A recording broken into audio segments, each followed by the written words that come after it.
Hi gang, Nikki at Bunny Crafts Oxford here with another Dye With Me video, and I'm really excited. I have something fun planned. So we're going to dye some combed top. This is white Falkland combed top, which is an extra fine fibre. So I'm guessing, I don't know a lot about different fibres from different breeds of sheep.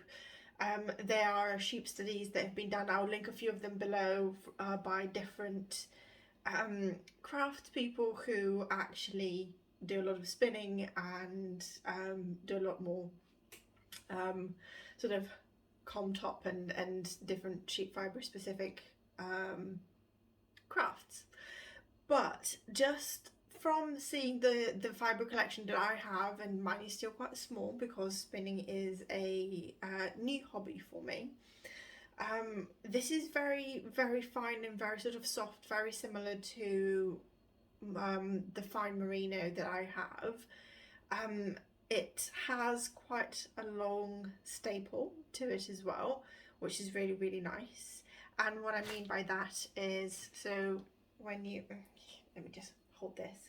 So when you draft, when you pull the fibres, it's the length of the individual fibres, and you can see this is quite long. So then when you spin it, it will make your yarn, and it feels lovely. I got 300 grams of this, and I'm actually going to keep the final 100 grams bare because I have some ideas in my head, so I want to spin it as is. But the other 200 grams we are going to dye today, and the way that I have planned this video is that we're going to dye the fibres today, and one lot of 100 grams is going to go on the shop, so I'm going to try and dye them to be as close to each other as possible. And then the other 100 grams I'm actually going to spin, and at the end of the video you're going to get to see the spun yarn as well as the actual dyed fibre. So this video is going to take a little while to film altogether because I have a feeling that this fibre is going to take a while to dry. I don't feel too comfortable popping it in my spin dryer. I'm just worried about felting it. Because this is the other thing. So this is non-superwash, and it is 100% Finland, so it is prone to felting. If you move it around too much, if you kind of manipulate the fibre too much, it will felt, and then you won't be able to draft it nicely. And I want to try and not felt this because it is beautiful. But this is also the first time I have dyed roving, well, comb top. It's not roving, it's comb top, I think. I did a lot of reading on what's different between comb top and roving and bats and the rest of it, and in my head I can visualize what the difference is, but I can't explain it quite yet. Oh, and finally, I'm so sorry for this, but it is, what time is it? It is nearly 5 o'clock on Tuesday. It is Tuesday today. Time has lost all meaning. Time means nothing.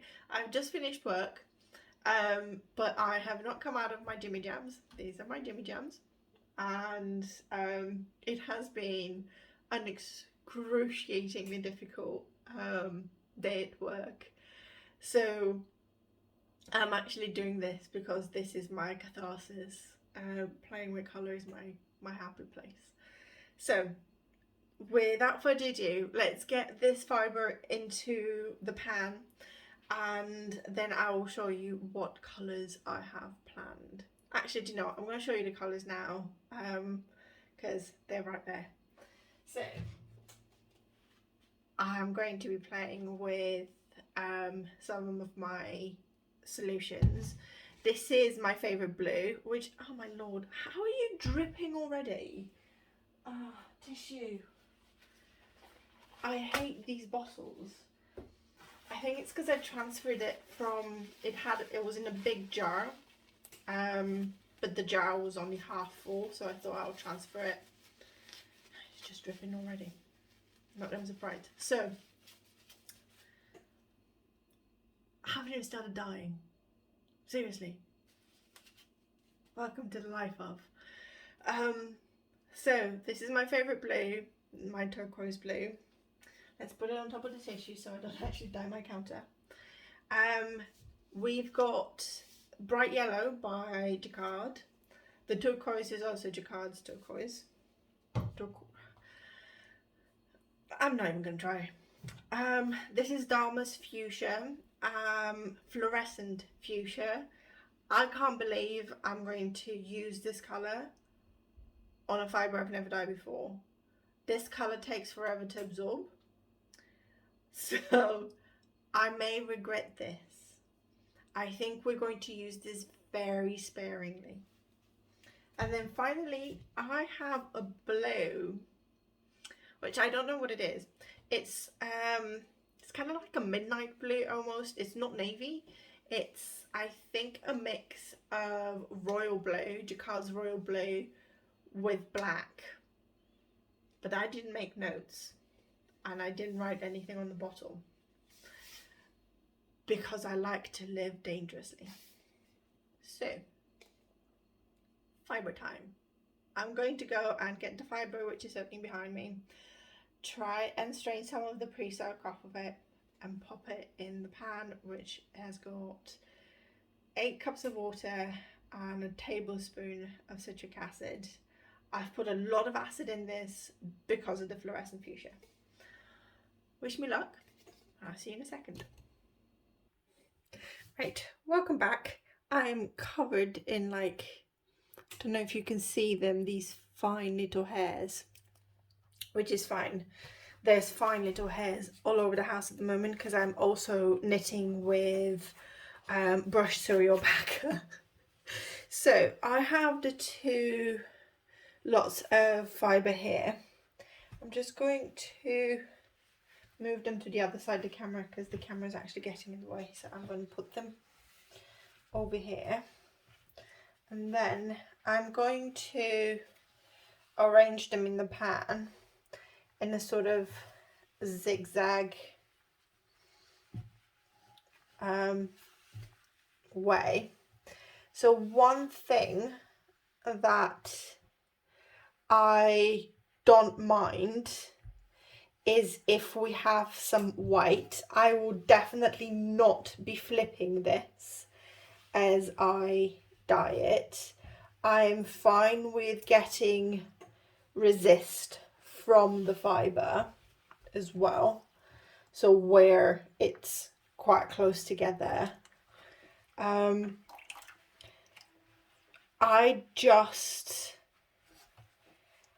just want to play with colour. I have no real intentions. I have no real sort of idea in my head. I just know there's a few colours that I really like and that I would really like to try. Now I think we might need a bit more water, which is fine. And here we go. I can just imagine, like, see it in my head, people who watch this and might actually dye fibre like this, screaming at me that I'm doing things wrong. And do you know what? I don't care. I'm just gonna add water here at the edge. We'll probably be adding a bit more water as we add the colour. This will do. So, first thing I'm actually going to do is, because I do not want to use this bottle, I want to use the colour, but I do not want to use the bottle. I'm going to put the bottle in a cup so that it doesn't leak everywhere. And then I'm going to open it,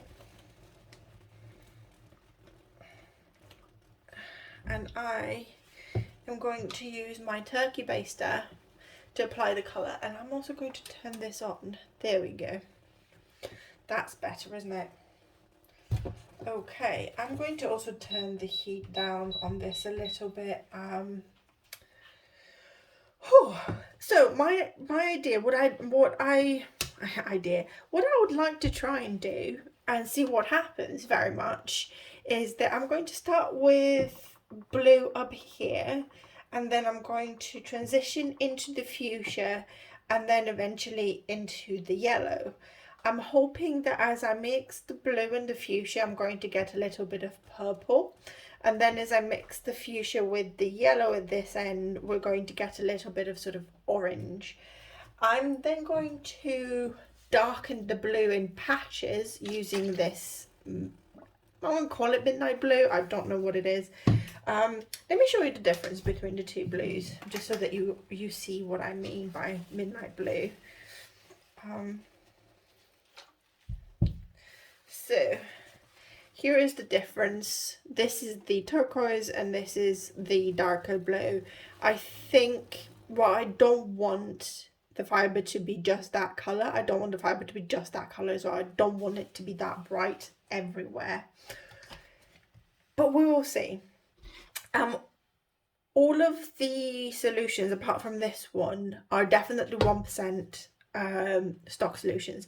I imagine this is some version of a 1% stock solution, but I don't know. Right, so I'm going to get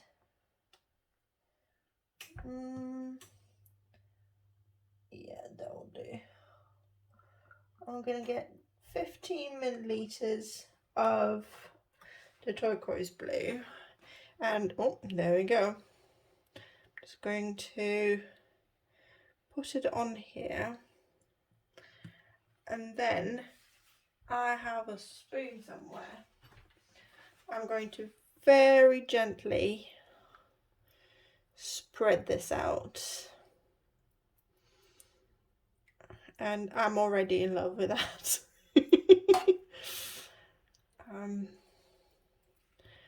So I'm going to move it around. And we're definitely going to end up with white. But the beauty of using the turkey baster is that we can take a little bit of colour and we can pop it underneath and in between, and hopefully this will penetrate deeper into the fibre. Yeah, so I think, considering that we have really 3 colours, I think I'm going to do blue up to about here. So I'm going to get another, I think I'm going to get another 10 ml of the 1% blue. I'll show you how I can tell the milliliters in a second, just in case you didn't see. Oh, come on, do as I tell you.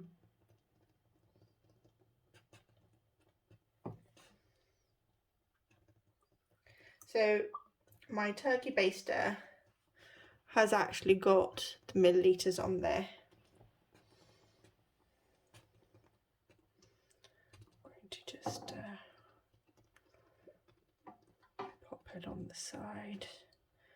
Just get it in there. Okay, let's wipe my glove. This is exciting.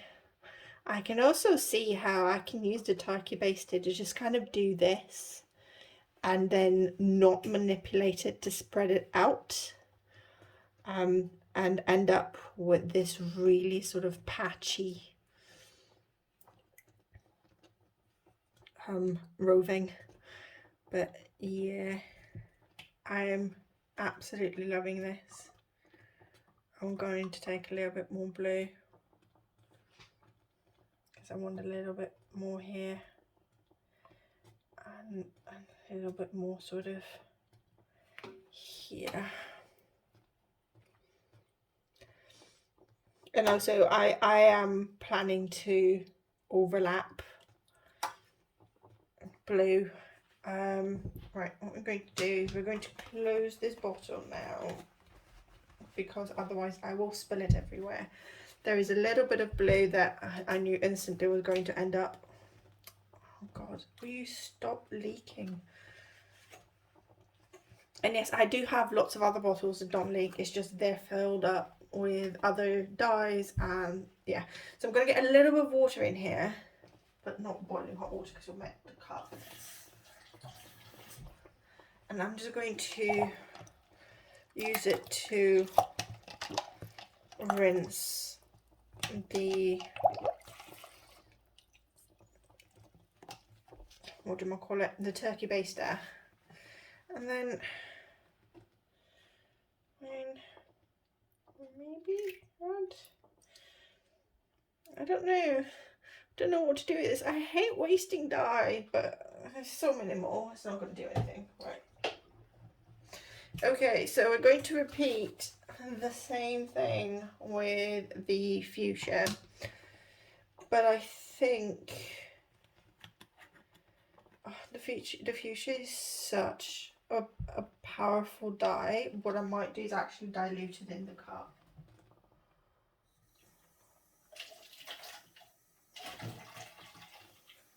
And I'll show you for why. Oh God, I sounded like a fan there. So I've just rinsed the cup, so what was in here, in a little bit of water, and look at how much pigment we have already. So my measuring spoons, which are never where I need them.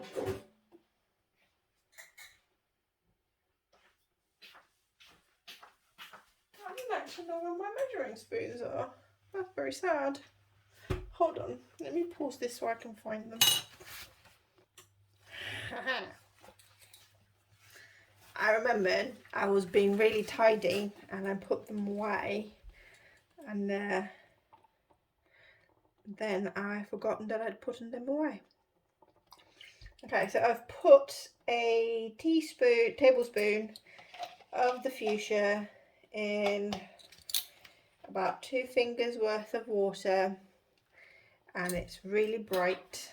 If I need more, I can always add more, but I can't take away. That is how we're going to do that. So, oh, that is so bright. Look at how bright.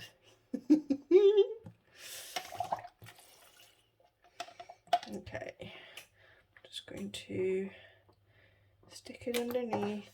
I love that we don't actually know what is happening underneath, and we're not going to know until, well, until this is all ready and done, really.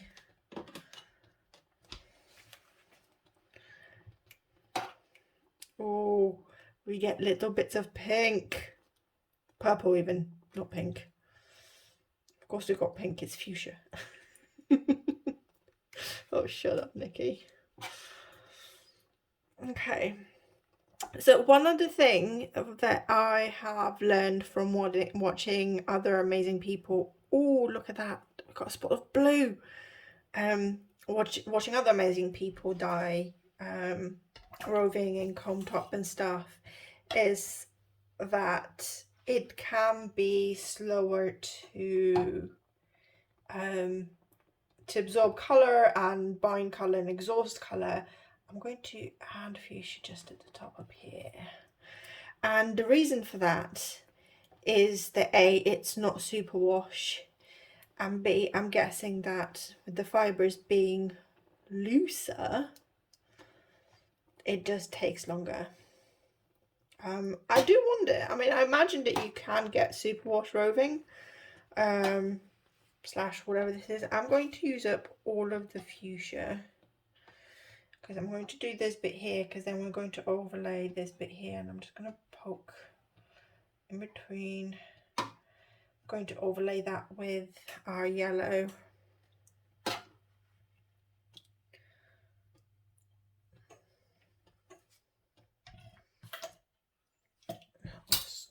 the hell with you?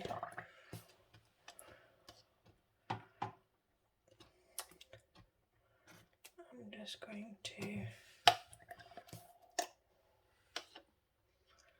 do that. Just pour it on top.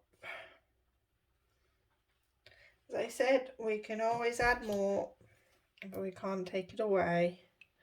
And you can see there is a lot of colour that we haven't absorbed. And I think what we're going to do as well is, once we've put all the colour through, we will sprinkle a little bit more citric acid. So I'm just going to do that. I'm going to lift and then put back, and move, lift, and then put back. Okay, so how's the blue? See, I mean, there's a lot of blue.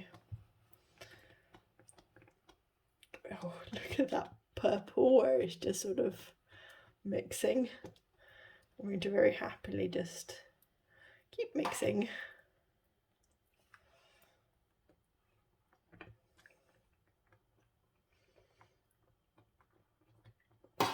Yeah, oh yeah, I'm just going to grab some of that blue and just pour it over here.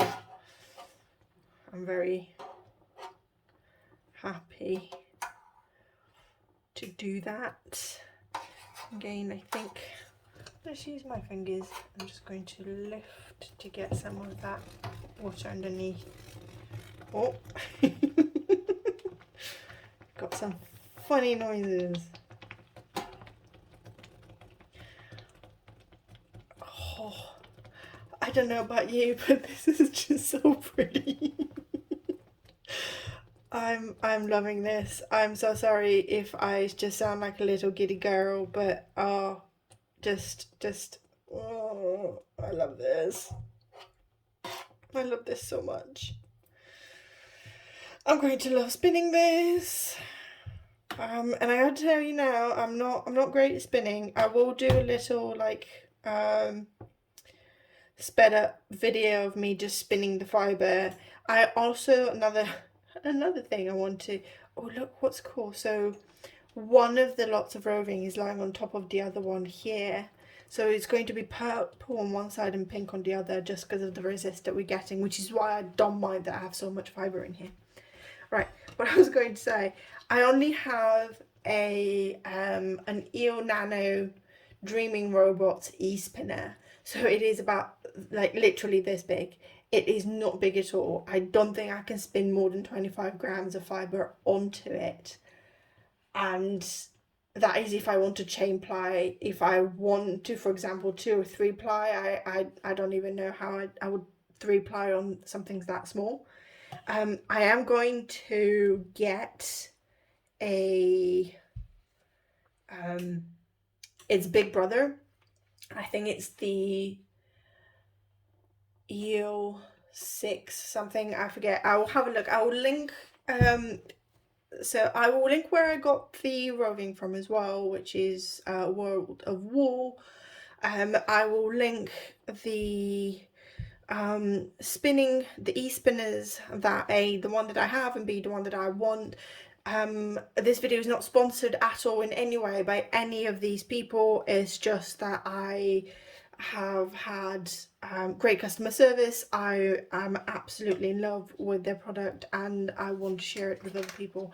Right, before I actually get onto the yellow, wild segment. Before I get onto the yellow, I'm going to just test a little bit of this just in the corner here. I do actually love what we have right now, so I'm not sure that I want to darken it, but I still want to see what it looks like. I'm just going to do that.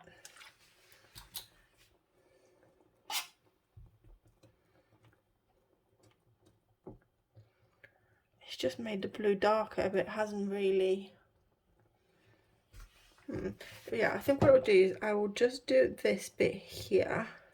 So it'll just going to be like when you start the fibre on one end, it's just going to have that deeper, darker blue. But apart from that, I'm actually not going to darken the rest of it. I wonder how many of you are currently screaming, no, stop with the darker blue. Oh, this is just madly beautiful. How am I going to sit here and patiently wait to spin this? So, okay, so the blues is exhausting in some areas, but not in others. I'm just going to sort of spoon. Right. Okay, I think this is really pastel, so I think I might add just a tiny bit more of the fuchsia. I'm not even measuring. I've given up on measuring. It's not like this is something I can recreate easily. I probably can.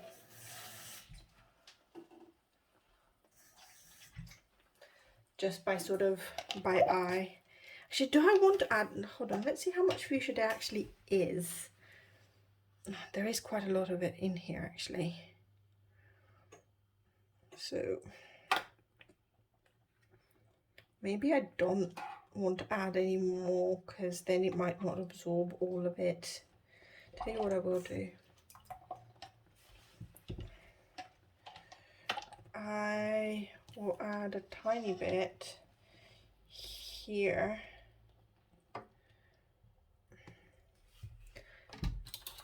Because I want a bit more of this to be fuchsia so that we can get similar transition to that with the yellow.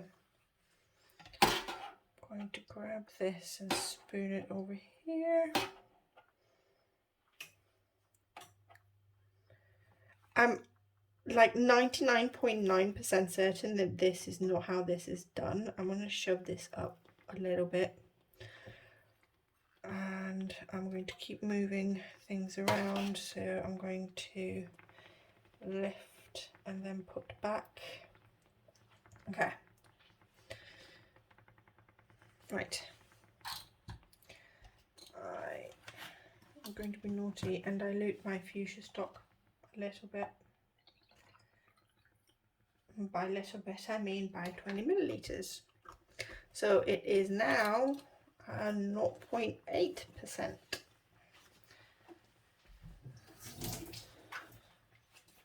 Which, to be honest, with this colour is more than plenty. I'm just rinsing out the cup.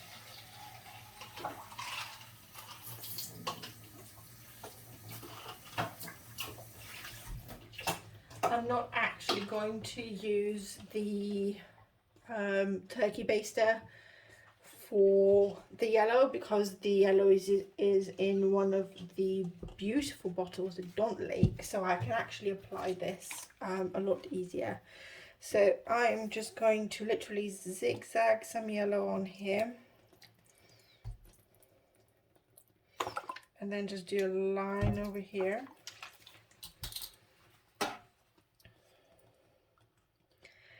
And it is the right yellow. For a minute there I thought that this might be the neon yellow, which if it is, it wouldn't have been a disaster, to be honest. It might still be the neon yellow. And okay, we have orange. I am so madly and deeply in love with this right now. This is just the best thing ever. I guess this is a sunset, isn't it? This is, yeah. See the sunset or sunrise? Is this a sunset or a sunrise? How does it work? Does it matter? Are they any different? Yeah, so I'm just going to, again, open these up a little bit to try and get more of the colour between the two braids, I guess. I'm going to get more of that fuchsia. So yeah, I'm going to get more of that fuchsia to just kind of come here into the orange. Let's get more of that. I don't know how much it will be orange on one side and possibly pink on the other. I imagine having spun colors that having spun fibre that has multiple colors within a single section, what it could do is sort of barber pole, which is stunning. It is just the most gorgeous effect. I'm going to go and get, I don't know that I have a single that does that actually. No, I haven't. I've applied it all. But it's fine. If the effect happens, then it's something I can show when I'm spinning this.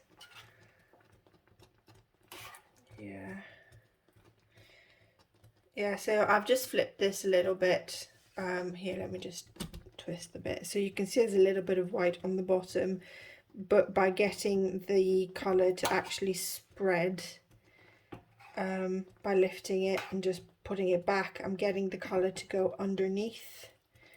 And then it's going to be less likely that I'm going to have lots of white areas. I will definitely have white areas. I will be surprised if there isn't any white areas. There might even be some white areas inside the actual fibre. So just get the other braid to show you what I mean. So as we have, where's the fibre? There's the fibre. So as we have the fibre that is laid out like this, depending on how far the colour's penetrating, there could be white in the centre of this. And what that is likely to do is, as you're drafting, from my very limited experience, as you're drafting and the white and the colour are mixing, it's just going to turn this more pastel in the yarn form. This is so soft. Oh dear Lord. I need to be very careful to not just keep squishing the braid and then just accidentally felting it. Oh, crinkle party. I'm debating on whether this is enough orange.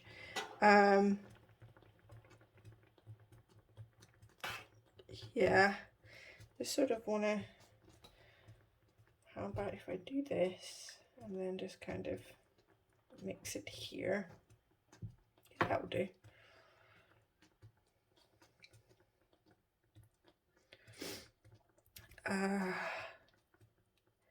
I'm trying not to sneeze really hard right now. It's been a really weird day today weather-wise. It's been sunny like it is right, well, sunny is probably a bit of a stretch, but it's been sunny some moments and then it will get dark super quick and it will just pelt it down with rain for a little while and then it will get sunny again, and it's a little bit confusing. And during one of those sunny moments, I went to have a look at my peas and my potatoes, which I am growing, and my lettuces, which have now flowered, and I did leave them to flower because I wanted to get them to seed. But the lettuces, half of them have gone to seed and the other half is still flowering, and the flowers just have quite a bit of pollen on them. And the other thing that's gone to seed is my celery, and it is really polleny. And when I was watering it, I don't know why I was watering the celery. I think it's because it's in a pot and it's in an area that doesn't necessarily get hit by the rain because it's closer to the house. So yeah, there was it just kicked up a load of pollen. So how are we doing with the colours? The blue, it's going to be those edges, isn't it? Those edges are going to be awkward.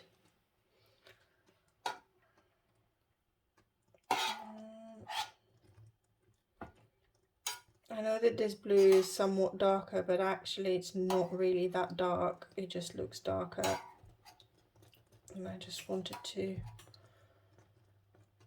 get this a little bit more saturated, which is fine. It's like, can I get some colour underneath there? Oh, let me get my gloves. I'm probably manipulating this a little bit more than I should. But if I lift all of you and then do that and then put you back, maybe I will get a bit more colour. And then sorry, I'm okay, I promise. Okay, I'm gonna stop doing that because I'm getting a lot of the other colours mixing underneath, and I don't want to mix the colours any further than they already are. Okay, so I'm going to sprinkle just a little bit more acid on top of it. Just tiny bit. I'm literally just going to take my hand, take a pinch, and just do that. I mean, a lot of the yellow is already cleared. It's more just up here with the fuchsia. Okay, I've got a couple of extra pinches. I'm just going to pat it gently. Oh dear God, rinsing this is going to be the most stressful thing I'm going to have to do this week. I'm not going to say ever because, you know, life. Yeah, see, it keeps clearing in the centres and stuff, and then at the edges there's a lot of colour. Oh well. Okay. Let's just do that. I'm going to give this half an hour on this very gentle heat, and then I'm going to leave it to cool completely. I just realised I kept cheese cool with. I'm going to let it cool completely overnight, and then rinse it tomorrow. Depending on how, well, tomorrow is incredibly busy actually. So I don't know whether I will get the chance to film the rinse. Also, the one time I have filmed rinsing, it has been incredibly difficult to set up the filming just because of the way that my sink is situated in the kitchen. There's nowhere to safely put the camera without the fear of actually having the camera drop into the water. So if I get any bleeding or if I get any issues, what I might do is just do shaky cam just to show you quickly. Otherwise, I will rinse this and dry this. I will do a quick video of when it is dry with both braids, and then we'll spin one of the braids. I'll do a sped up video of me spinning it, and then you'll be able to see the final yarn. This has gone better than I could have imagined. This is beyond what I was hoping I could achieve. Even if I have felted the fibre and felt the fibre a little bit, to be quite honest, as a first go, I'm really pleased. And I think this is a perfect example of just picking a few colours that you love and that you want to play with, and then just seeing what happens. I think if I had gone into this with an actual idea in mind, with a solid idea of this is what I want, it wouldn't have worked and I would have ended up disappointed. But I'm very lucky that it has worked. So onwards and upwards, and I will see you at some point later in the week. It's dry. Oh my God, how pretty is this? I'm so happy.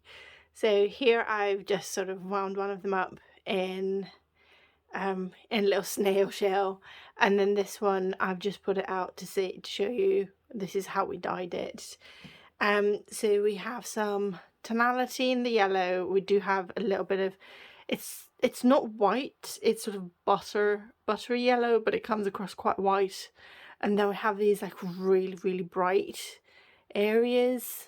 We then have this sort of orange with pinks and deeper orange and yellow, where we mix the orange and the pink. And we have the pink, and every now and again where this would have been underneath, so we wouldn't have been able to see this, where the blue has sort of come through, and then we have some beautiful purples, some very pale purples. We have a nice sort of mix, and then finally we have the blue. And actually you can see where I put the darker blue here at the end. It's a lot deeper than, and here as well is like some of that darker blue that I must have, yeah, if it was sort of like this, would have caught. But yeah, and the one thing that I'm quite happy with is, so this is the one I'm going to spin, so I don't mind sort of manipulating a little bit more. This I'm going to turn into a braid, and then I will take some photos and put it up on the shop. But this I'm going to spin, and I was worried about felting it. I don't think it's felted. It drafts quite easily, so when you start to draft it, it's fine. Yeah, it's looking quite good when I try and spin it. So what I'm going to do is I'm going to split this in half all the way down, and then I'm going to split the halves again in quarters and try and spin the quarters on their own, and then chain ply it, so that we have 4 roughly 25 gram mini skeins that will keep the same sort of color transition. But yeah, I'm really pleased. I think, considering some of the braids as well that I have in my stash at the moment as well, this has come out in really good condition. After the dyeing, it's still really soft. There is a lot of air coming through it. You can see where I've already started to split the braid. So yeah, I'm literally just going to, this is not even half, I might end up having to split this one in 3. But yeah, so and this is why I split it. So I wanted to see how much penetration we have on the inside. And again, this is buttery yellow. The camera is actually making it look a lot paler. It looks like there might be a tiny bit of felting on the top maybe, but I don't know. I'm not, so this is the thing as well, like I'm not actually an expert. I have a braid that I bought from Etsy, and I'm not going to say who I bought it from because I don't really want to. That was really, it had like these huge chunks just sort of everywhere that were, I guess, like this, but they were so hard you could not draft them apart at all. Like you couldn't do this to them. They were just solid. And so I tried spinning a little bit of it, and drafting it was really hard as well. And it was a Corriedale braid. I don't know whether it was a Corriedale or whether it was a Wensleydale. It was a dale of some description, but I forget which one. So yeah, you can see where, so this is the inside of the braid. We have some great penetration with the blue, and then some much lighter penetration. And I really like that because I love this. It's just like a pop of a little bit of purple. I really like that because essentially we are going to, I'm just going to keep splitting it. So this is what I mean by splitting it in half again. There are probably people who spin who are currently screaming bloody murder that I shouldn't be doing this. And yeah, fair enough. Each to their own, I say. I am very new to spinning, and I'm finding my feet, and I am finding out what is comfortable to me. I'm trying out different techniques, and I very much believe that in these sort of arts there isn't necessarily a right way and a wrong way. There is just a better way, and then there's your way. And your way might be the better way, or it might just be your way, but there are probably better techniques that will give you final results. But I don't know. I think I'm just rambling on now. So what I'm going to do is I will split this as well, and then I will bring my my eel nano up here, and I will film a little bit of spinning. I will make it I'll speed it up so you don't have to sit here watching me spin, and then I will be back with 4 little skeins to show you. Hello. So I'm just going to show you how I'm spinning the braid. Well, it's not, the roving. It's just here on the side, so just to remind myself. So what I've started doing is I'm actually spinning it from the yellow side, and you can see, I'll bring it closer. So my nano is really duddy, and it moves around really easily, and you can screw them down into places, but I don't have a surface that I would want to screw down into. So I've got like a really heavy book, and I've strapped it with a little bit of elastic, so that when I pull, I get a bit of resist, and it doesn't just move all over the place. So I'm just going to pop it back down here, and I'm just going to spin a little bit, and you get to watch a fast forward version of it with some music over it.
Hello again.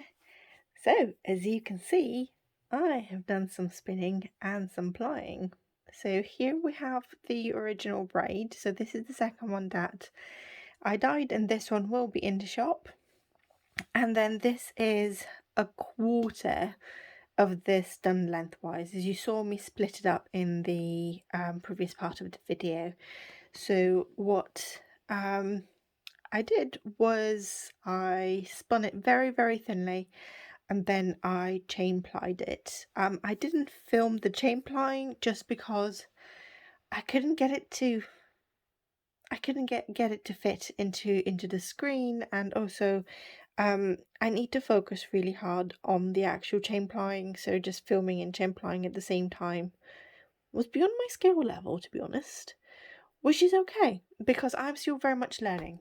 So after I chain plied it, I took it off the bobbin and put it on my nitty knotty. Yeah, you know what I mean. Skeined it up. This is a really small skein, by the way. I have like a miniature knit knotty that is 3D printed, so I can't do like a full size skein. I think this is half the size of a regular skein. And then I dunked this in some warm water for 15 minutes and then left it to dry. Now there's a couple of things I want to point out, and I'll bring this closer. I did make a mistake here where my single split. So I have a bit of an issue here where I had to reattach the singles, and that's the best I could do. Again, as I'm very new to this, that's okay. The other thing I want to point out is that this, when I put it in the warm bath, it didn't bloom. Now I've spun it quite tightly. You can see I spun the singles quite tightly, and I applied it quite tightly because I wanted a tighter ply. I just wanted a high twist yarn. But I literally just saw it. There it is. So you can see my chains. So this is where the chain plying kind of happens as you loop through. I don't really know how to explain it. Again, I'm still learning. But yeah, you can see these little links where one chain ends and the other chain begins. And they kind of go through it. It's fairly consistent, I have to say. I'm quite proud of this one. It is fairly consistent in thickness. It is mostly fingering weight sock, sort of sock weight. Every now and again it gets a little bit thinner, so you can see this one's a little bit thinner, and then very rarely it gets a little bit thicker. But it's mostly sort of the pink consistency all the way through. So I reckon this would make a nice little addition to something. I don't really know what I would use this yarn for.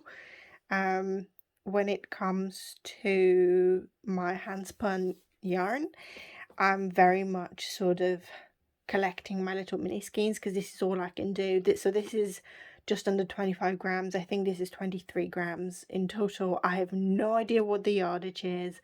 I have no idea what my wraps per inch are. I don't have a tool to measure them, and also right now I don't care. I'm focusing on improving the very basic skills of just, you know, drafting and plying different ways, and just sort of understanding the different fibers and, you know, dyeing process. I absolutely love this. So I've just been looking at sort of this area with like the light and the yellow and the orange and stuff. So yeah, I know nothing about that. Yeah, you can see the chains, the links between the chains. There's one here, there's one here. It's funny how you can see them when it's further away. When it's closer, it's somewhat harder. So yeah, as I was saying, with my hand idea, with my hand spun, which is also hand dyed actually, because the fiber's hand dyed. I'm just collecting these little mini skeins, and I know that at some point I will see a pattern that will scream, use your hand dyed.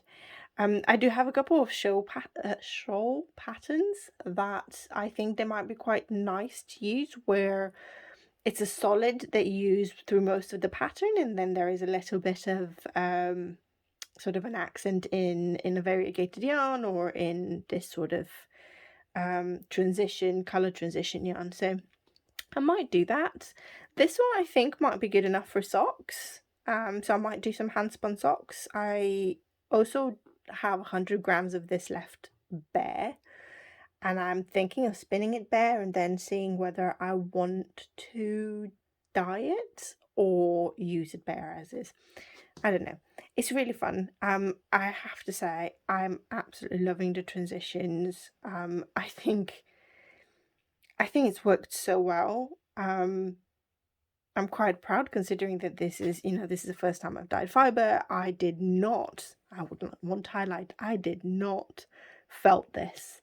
It drafts like a dream. In fact, so I'm spinning the second 25-ish gram lot of this, and I had the break band on the EO Nano e-spinner a little bit too tight, and he was literally just pulling it off of my hands. It was just drafting on its own, and it was absolutely lovely. And yeah, I'm really enjoying dyeing this and spinning this as well. I feel there is a correction that I need to make about what sheep breed this is from. So if you bear with me, I wrote a note, and you're not going to guess what the note is. It's downstairs. Give me a second. Okay, I've been up and down the stairs. Let me adjust this a little bit.